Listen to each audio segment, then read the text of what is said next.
Samantala, alisin na po ng Wagal Corporation ng mga kagamitan nitong pangmina sa Dupax del Norte, Nueva Vizcaya, kasunod ng kolektibong pagtutol ng mga mamamayan nito sa pagkasira ng kanilang kabundukan at mga sakahan.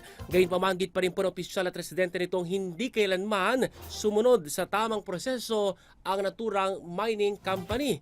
Ang karagdagang detalye sa report ni Daniel Salayo. Daniel? DSA's bunsod ng pagtutol mula sa lokal na pamahalaan at mga kabahagi nito, aalisin na ng mining firm na Wagal Corporation ang mga kagamitan nitong pangmina sa Dupax del Norte, Nueva Vizcaya. Sa pagdinig kahapon ng Senate Committee on Local Government, sumang-ayon ng Wagal na mag-pull out ng kanilang mga equipment sa lugar.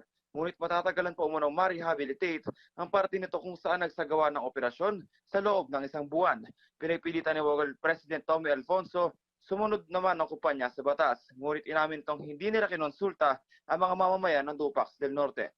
Itinanggi naman ni Florentino Dinos II, ang presidente ng Dupax del Norte Environmental Defenders, Anti-Dupax Mining Advocate at ng iba pang opisyal at kinatawa na may kahit anong pagtatanong ang isinagawa sa lugar. Hindi rin umano sumunod ang Wagal sa due process kaya sila nagbabarikada.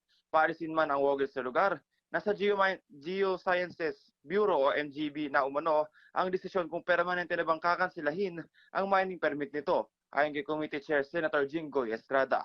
Ayon pa kay Estrada, i-report umano kaagad ng mga lokal kung ibabalik na naman ng Wagal ang mga equipment nito. Daniel Salayo,